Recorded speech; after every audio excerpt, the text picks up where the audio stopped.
90 Day Fiance, Happily Ever After, 90 Day Fiance Before the 90 Days, the Pillow Talk version of 90 Day Fiance, and I've had all the time in the world to watch all the episodes I want.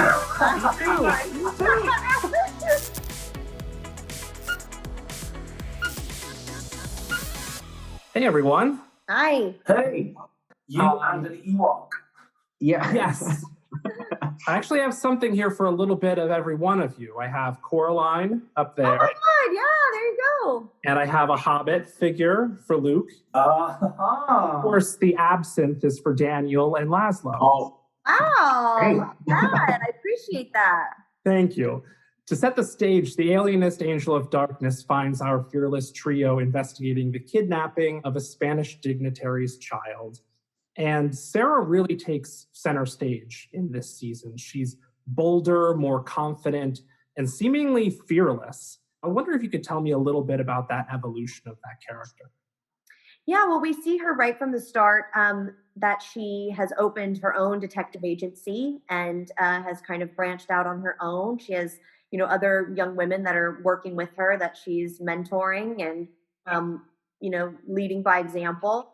And, she's still very much fighting to be seen as an equal to her male counterparts, but that's never deterred her in the past, and it certainly doesn't deter her in this season. And we see her get to use once again her sort of female intuition and female sensibilities as her strength. And like you said, it's a big part of the story is the kidnapping of babies, which I think sets the stakes very high right from the start. So we have that sort of thrilling story, and then we also get to see the world of 1897 and how much it has or hasn't changed as compared to today. And I think art is supposed to make people examine the world around them, and there's a lot of relevant storylines.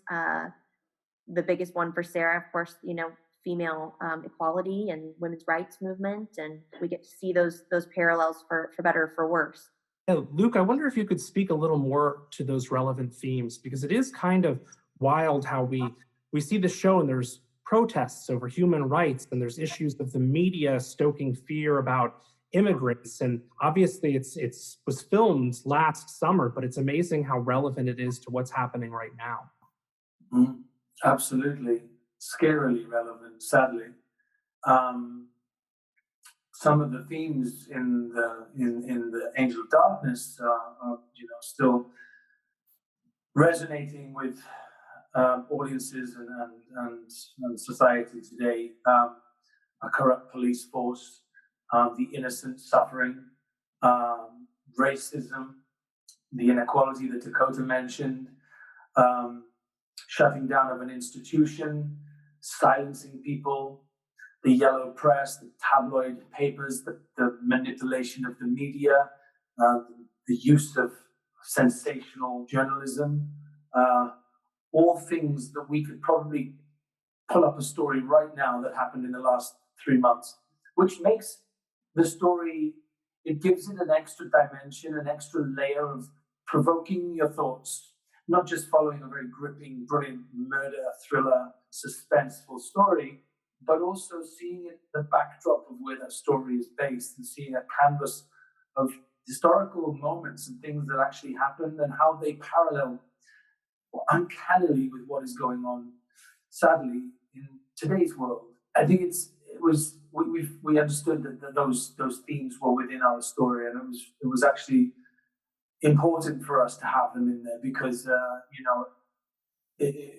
we can make people think. We can make people see, that we have progressed in many things, in science, in technology. And then there's many things that we still are stuck with, and we really shouldn't be.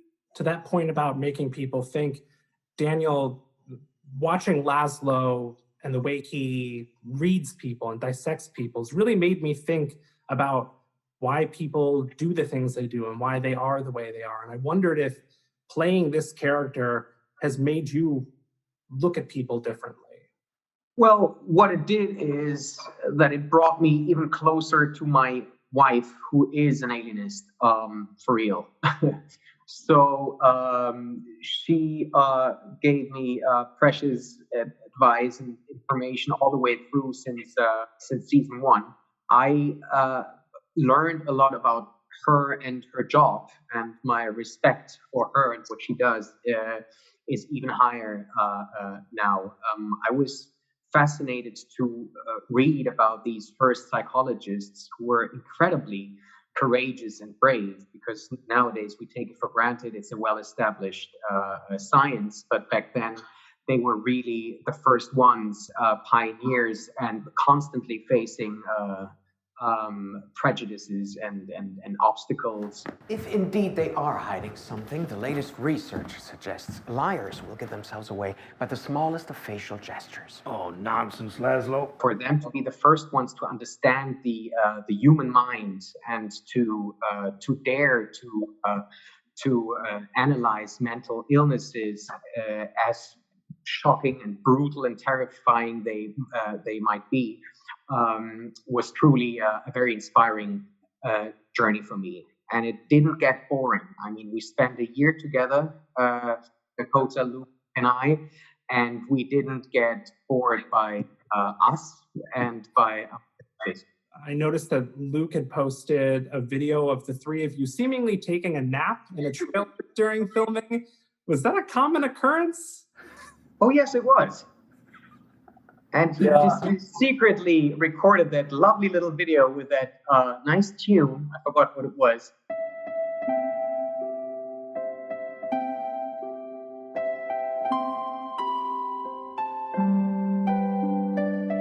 Notice Luke and I got the couch. We stuck Daniel in the chair. He's like, he's all like neck cramped.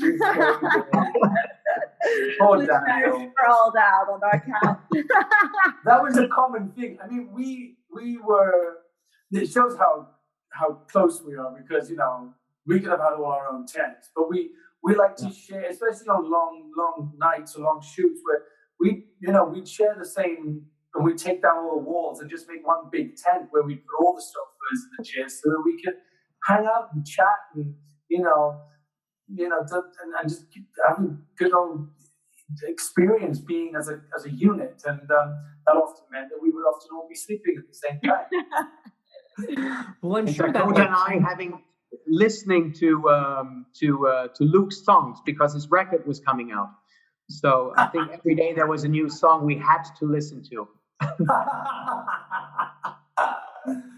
Well, I'm sure that levity was important because this is it's a heavy show. So I'm sure kind of unwinding and having that fun is important. Definitely. And it came naturally to us, after having gotten to know each other so well the first time around. And now we know each other possibly too well. Dakota and Luke, one of the things that I noticed that I hadn't noticed in the first season, and I love it and it made me smile every time, is the way you say what, or with the pronounced H. And I think that was something that you collaborated on or came to the characters both with that pronunciation. Well, it was a societal class pronunciation of the WH, and it sort of came from the English, the old English way of saying these words. And Sarah, myself, Sarah Howard and John Moore, they came from that class that used the wheres and the whats. But I must say, I used to have to think about it quite often. Dakota, just as if she's been speaking like that her whole life. I loved it, yeah. She was so good at it. It's very, especially the second time around, it became like second nature. It was just Sarah's voice, The what? I was really surprised to see that Laszlo is a fan of magic in this season. It was something that I wouldn't have expected from that character. And to that end, I wonder if the three of you have any, or if you're fans of anything or passionate about something that might surprise people. Like, Dakota, are you a fan of professional wrestling or something like that? No, I'm a fan of reality television shows, specifically the ones on TLC, like Sweet Home, Sextuplets, Outdaughtered. Little People, Big World, like 90 Day Fiance? 90 Day Fiance, Happily Ever After, 90 Day Fiance Before the 90 Days, the Pillow Talk version of 90 Day Fiance. Yes. Amazing. And I've had all the time in the world to watch all the episodes I want. Me too. I follow the Sweet Home Sextuplet family on Instagram. I want them to adopt me as their 10th child. I'm obsessed. Luke, Daniel, any secret passions? German 80s music. German 80s music? German 80s pop. Luftballons? How'd you know? Forever Young. Forever Young. Love that song. Alphaville. Luke? And I like how it's made. You know those when they show you how they make like a tea bag, or a bicycle, or a stick of rock, or a candle, or a pontoon boat. I can watch them all afternoon, like one after the other.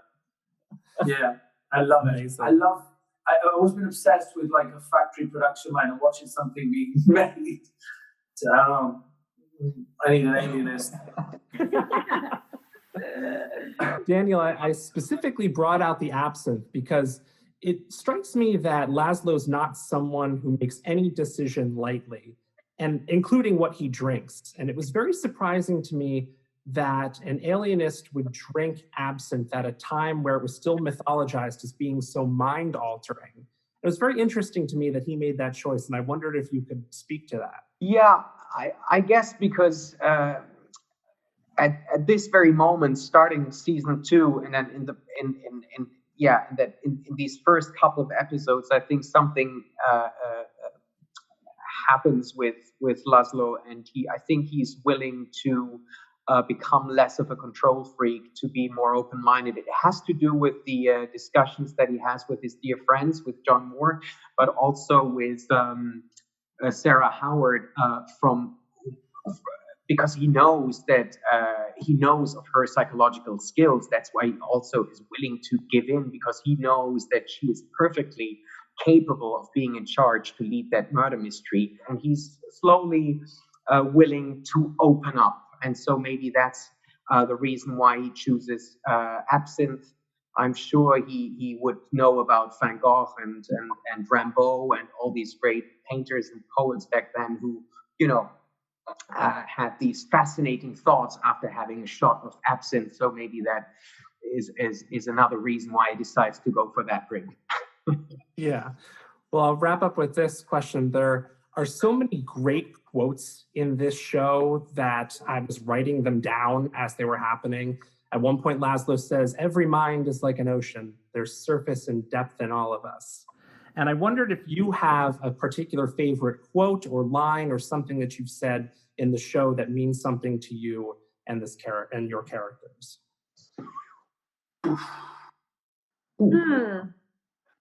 Tough. I think in the first episode, I say something. I say a little rebellion now and then is a good thing. Mr. Burns, speaking to Ted Levine's character. A little rebellion now and then is a good thing, Mr. Burns. The words of anarchists and agitators. They're the words of Thomas Jefferson, Mr. Burns. And I think now more than ever that rings very, very true for us all. I can't remember. I'm being honest. He couldn't even remember his lines on set. How do you remember them now? I literally can't remember. All I remember is that I used to say, and I think there was quite a lot of them in season 2, but also in season 1, I used to often say, "Good God, good Lord, my Lord." I mean, literally, you could put a bloopers reel together of me saying about 100 times, because I was just, John was always shocked at every word. Constantly shocked. Well, thank you so much for taking the time with me Thank today. you. Thank A you. pleasure. Thanks, guys. Bye. Bye. Thank you. Another child is missing. I and my detective agency are at your disposal. It's been some time since all three of us have been together. We must see and not be seen. There is more here than meets the eye.